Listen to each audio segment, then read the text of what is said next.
በስመ አብ ወወልድ ወመንፈስ ቅዱስ አሐዱ አምላክ አሜን። ራስን መመርመር። ለመጸጸት የራሳችን ፈቃድ ያስፈልጋል። በእርግጥ እግዚአብሔርም እኛ ንስሐ እንድንገባ ይፈልጋል። ሰዎች ሁሉ ሊድኑና እውነቱን ወደ ማወቅ ሊደርሱ በሚወድ በእግዚአብሔር በመድኃኒታችን ፊት መልካምና ደስ የሚያሰኝ ይህ ነው ተብሎ አንደኛ ጢሞቴዎስ ምዕራፍ 2 ከቁጥር 4 እንደተጻፈ። ከዚህ በኋላ የሚቀጥለው ንስሐ የምንገባው ምንድን ነው? እንዴትስ ንስሐ እንግባ? የሚሉ ጥያቄዎች ናቸው። ከታች ከተጠቀሱት ሁለት አይነት ችግሮች በአንድ ወይም በሁለት ውስጥ ልትሆን ስለምትችል ቁጭ ብሎ ራስን መመርመር ያስፈልጋል። የመጀመሪያው መሳሳትህን ላታውቅ ትችላለህ። ያለህበትን ሁኔታ በትክክል ላትረዳው ትችላለህ። ላይገለጽልህ ይችላል። ስላንተና ስለ መንፈሳዊ ህይወትህ የምታስብበት ጊዜ የለም። ስለሆነም ያለህበት ሁኔታ ለመረዳትና ስህተቶችን ሁሉ ለማስታወስ ከራስ ጋር ተቀምጦ መወያየት ይኖርብሃል። ሁለተኛው ደግሞ ከሰራኸው ስህተት ሁሉ ቢያንስ የተወሰኑትን ታውቃቸዋለህ። ነገር ግን ከእንዲህ አይነት ስህተት ለመውጣት ጊዜውም እድሉም አላገኘህም። መጀመሪያ የሰራኸውን ስህተት መርምረህ ከማውጣትህ በፊት ስህተቱን ደግመህ ሰርተህ ሊሆን ይችላል። ወይም ደግሞ ሌላ ከባድ ስህተት ተሳስተህ ይሆናል። በስህተትና በኃጢአት በሁሉም አቅጣጫ ተከበህ ለመውጣት እድል የሌለህ መስሎህ ይሆናል። አሁንም የምልህ ከራስ ጋር ቁጭ ብለህ መማከር ይኖርብሃል ነው።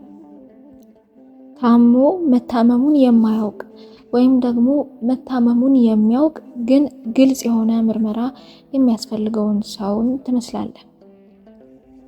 የተጸጸተ ሰው ቁጭ ብሎ በህይወት ውስጥ ምን እየተደረገ መጠኑ ወይም ጉዳቱ ምን ያህል እንደሆነ ማሰብ ይኖርበታል።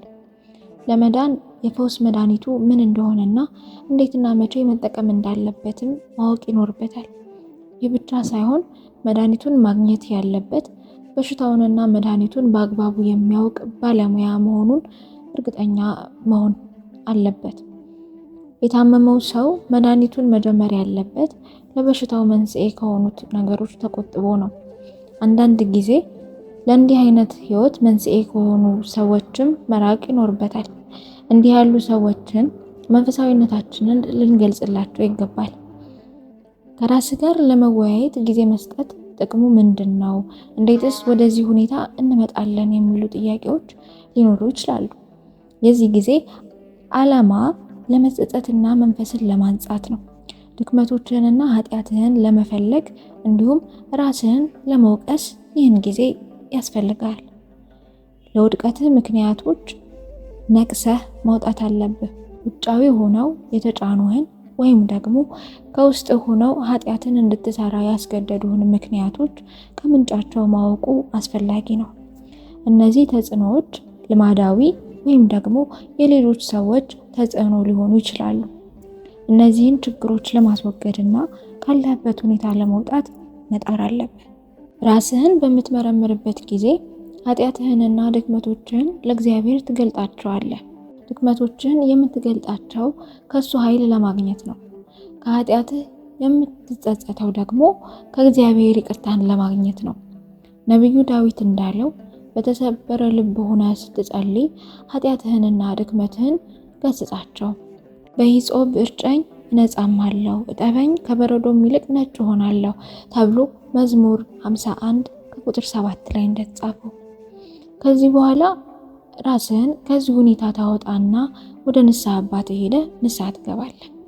ካህኑም የንስሐ ጸሎት ይደግሙልሃል። ስጋ ወደሙን እንድትቀበልም ይፈቅዱልሃል። በዚህ ጊዜ ውስጥ ሆነ ከራስ ጋር ስትወያይ ኃጢአትን መተው እንዳለብህ ከውስጥ ተቀብለህ ደስ ብሎ ትወስናለህ። ወደኋላ ተመልሰ ስህተቶችን ለማየት ራስህን መከልከል የለብህም። እንዲሁም ራስህን ለመውቀስና ላለመገሰጽ ብዙ ምክንያቶችን በመደርደር አትከላከል። በዚህ ጊዜ ወደፊትም ከኃጢአት መራቅ እንዳለብህ እቅድ ማውጣት አለብህ። ለውሳኔ ታማኝ ሆነህ ለመቀጠልም ቃል ግባ። ለወደፊት በንጽህና ለመኖር ስትወስን ዝርዝር ውስጥ ገብተህ መዋኘት የለብህም። ድክመቶችህን ለማስወገድ ቅድሚያ ስጥ። እግዚአብሔር እንዲባርክህና ብርታቱን እንዲሰጥህ የተቀደሰ ውሳኔህን ለእግዚአብሔር ንገረው። የምመክርህ ይህ እቅድ መሐላ አይደለም።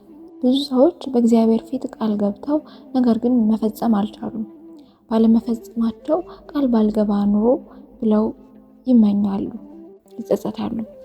ሁሉም ነገር መንፈሳዊ መሆንን ከመፈለግ አይበልጥም። አንተ ፍላጎትህን ትገልጻለህ ብሎም ትወስናለህ። እግዚአብሔር ደግሞ እንድትፈጽመው ኃይል ይሰጣል። ያለ እግዚአብሔር ከቶውንም ምንም ማድረግ አትችልም። ያለ እኔ ምንም ልታደርጉ አትችሉምና በእኔ የሚኖር እኔም በእርሱ እርሱ ብዙ ፍሬ ያፈራልና ተብሎ ዮሐንስ 15:5 ላይ እንደተጻፈ እግዚአብሔር ኃይል ሰጥቶ በንስሐና በንጹህ ልብ እንድትኖር በጸሎት መለመን ያስፈልጋል። በዚህ ራስ ጋር በምትመክርበት ጊዜ ሰይጣን ሁሉንም ኃይልን ተጠቅሞ ይቃወማል።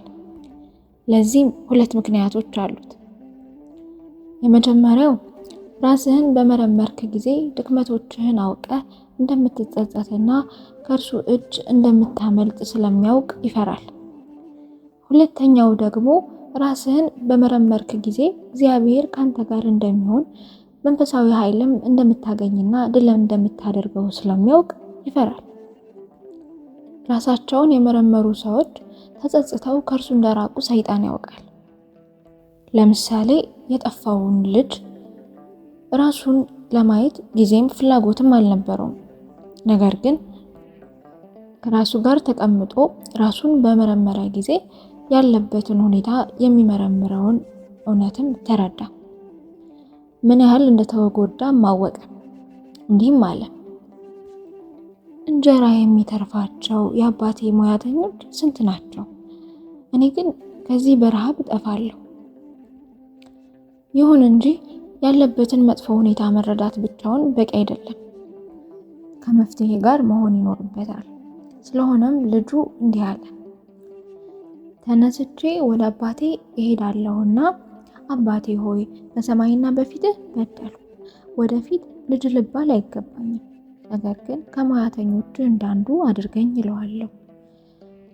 ልጁ የሚገኝበትን መጥፎ ሁኔታ ተረዳ፣ መፍትሄውንም አወቀ፣ ውሳኔ ላይ ደረሰ። ውሳኔውንም በትክክል ተግባራዊ አደረገ። ከአባቱ ጋር ሊያስማማው የሚችል ሌላ አዲስ ሕይወት ጀመረ።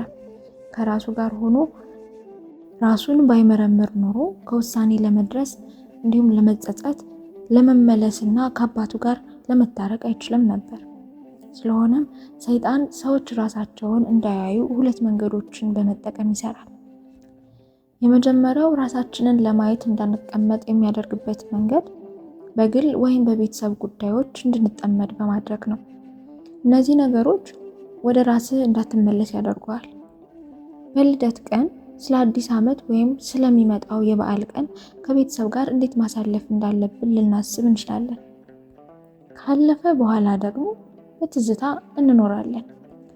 በእነዚህ ሀሳቦች ጊዜያችንን ስለምናሳልፈው የባለፈው ዓመት ድክመቶቼ ምን ነበሩ፣ የሚቀጥለውንስ ዓመት እንዴት ላሳልፈው ብለን እንድናስብ ወይም ችግሮቻችንን እንዳንፈታ ያደርጉናል።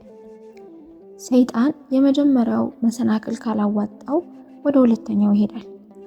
የሁለተኛው መንገድ ደግሞ ራሳችንን ለመመርመር ጊዜ ከሰጠን በኋላ የሚመጣ ነው።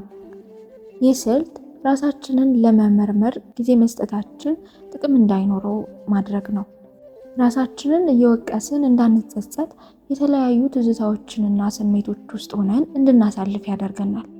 ኃጢአታችንን ስናስታውስ ራሳችንን እየወቀስን እንድናዝን ወይም እንድናለቅስ ሲገባ ኃጢአቱን ለምን እንደሰራ ነው በቂ የሚመስሉ ምክንያቶችን እንድንደረድር ያደርገናል። ለራሳችንም ይቅርታ እንድናደርግ ይገፋፋናል። ነገር ግን ራስን ለመመርመር የሰጠነው ጊዜ ዓላማው ራስን ንጹህ ለማድረግ ወይም ለምን እንደሰራ ነው ምክንያቶችን ለማስቀመጥ እንዳልሆነ ይታወቃል። ራስን ንጹህ ማድረግ የሚቻለው ራስን በመውቀስ በመጸጸት እና ንስሐ በመግባት እንጂ ራስን ነፃ በመውጣትና ሌሎችን በመውቀስ አይደለም። ስለሆነም ራስህን ለማየት ጊዜ በሰጠህ ወቅት ለራስህ ታማኝ ለመሆን የምትችለውን ሁሉ አድርግ። በዚህ ወቅት ለራስህ ማድላት የለብህም፣ ለመንፈሳዊነትህም አይጠቅምም። ስህተቶችህንና ድክመቶችህን ካመጡብህ ጉዳት ጋር ግለጻቸው። በማብራሪያና ለራስህ ይቅርታ በማድረግ አትከልክል። መጽሐፍ ቅዱስም እንዲህ ይላል፣ ለኃጢአታቸው ምክንያት የላቸውም። ይቅርታን የምታገኘው በመጸጸት እንጂ ለኃጢአት ማብራሪያ በመስጠት አይደለም። ግብር ሰብሳቢው ከፈሪሳዊው የተለየው ራሱን ግልጽ አድርጎ በመቅረብ ነው። ራሱን በግልጽ የሚመረምር ሰው ደስተኛ ነው። ኃጢአቱን በጌታ ፊት የሚናዘዝና የሚያለቅስ ሰውም ደስተኛ ነው። ራስን መውቀስ ወደ መጸጸትና ወደ ትህትና ሕይወት ያመራል። ሌሎችን መወቀስ እንኳ ቢገባቸው እኛን ጻድቅ ሊያደርገን አይችልም። ስለሆነም እኛ ስለሰራነው ብቻ ማሰብ ይኖርብናል። ለሰራነው ስራ ተጠያቂው እኛ ብቻ መሆን አለብን። የራሳችንን ኃላፊነት ትተን ስለ ሌሎች ጥፋት ትኩረት እንድናደርግ ሰይጣን ይፈልጋል። ሰይጣን ጥፋታችንን በጣም ቀላልና መጸጸት እንደማይገባን አድርጎ ያሳየናል። ለሰራነው ኃጢአት ሌላ ቀለል ያለ ስም እንድንሰጠውም ያሳስበናል።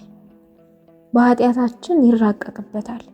በዚህ መልኩ ሕሊናችን ኃጢአታችንን እንዲደብቅ እንወጥረዋለን። ያለ ጥርጥር ከዚህ በኋላ ሕይወታችን ግዴለሽና ጥንቃቄ የጎደለው ይሆናል። በሰራነው ኃጢአት ከመጸጸት ከትህትናና እንዲሁም ከተሰበረ ልብ እንርቃለን። የጀመርነውን ኃጢአት አብዝተን እንድንሰራው በቀላሉ ይገፋፋናል። እንዲህ እንዳይሆን አጥብቀን ራሳችንን መውቀስ ይኖርብናል። ሌሎች ሰዎች ስላንተ ስህተት በግልጽ የማይናገሩ ከሆነ ወይም ደግሞ ሲናገሩ መታገስ የማትችል ከሆነ ቢያንስ አንተ ራስን መውቀስ ይኖርብሃል። ለራሳችን ግልጽ መሆን ይኖርብናል። ሌሎች ሰዎች እንዳትሸማቀቅ ወይም ስሜትህን ላለመጉዳት ብለው ስህተትህን ላይነግሩ ይችላሉ። ስላልወቀሱ ወይንም ደግሞ ስላደነቁህ ግን ንጹህ ነህ ማለት አይደለም። ስለዚህ ቅዱስ መቃርዮስ እንዳለው ወንድሜ፣ ሌሎች ከመፍረዳቸው በፊት አንተ በራስህ ላይ ፍረድ። በተፈጥሮ ችግር እንኳን ቢኖርብህ ሌሎችን ማስቸገር የለብህም። ራስህ ልትቋቋመው ይገባል። ዘወትር ራስህን የምትመረምር ከሆነ ደግሞ ቀጥሎ ራስህን መቅጣት ይኖርብሃል።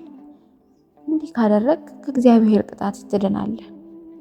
በራስህ ላይ እንዲህ አይነት ፍርድ ስትፈርድ የቅዱስ እንጦስን አባባል ልታስበው ይገባል። እኛ ኃጢአታችንን ስናስታውስ እግዚአብሔር ይረሳዋል። እኛ ኃጢአታችንን ስንረሳ እግዚአብሔር ያስታውሰዋል። ንጉሥ ዳዊት ኃጢአቱን በዘነጋበት ጊዜ ነቢዩ ናታንን ልኮ ስለሰራው ኃጢአት እንዲነግረው አድርጓል። ናታን ዳዊትን አለው፣ ያ ሰው አንተ ነህ። ሁለተኛ ሳሙኤል ምዕራፍ 12 ከቁጥር 7። ዳዊትም በራሱ ላይ ፍርድ ሰጠ። እግዚአብሔርን በድያለሁ አለ። ከዚህ በኋላ እግዚአብሔር ደግሞ ኃጢአትህን አርቆልሃል፣ አትሞትም። እዚያው ሁለተኛ ሳሙኤል ምዕራፍ 12 ከቁጥር 13 ላይ የሚል ቃልን ሰማ። አንተም ሌላ ናታን እስኪመጣ ድረስ መጠበቅ የለብህም። ከራስ ጋር ተቀምጠህ መወያየት ይኖርብሃል። ያኔ ለይቅርታ ብቁ ትሆናለህ።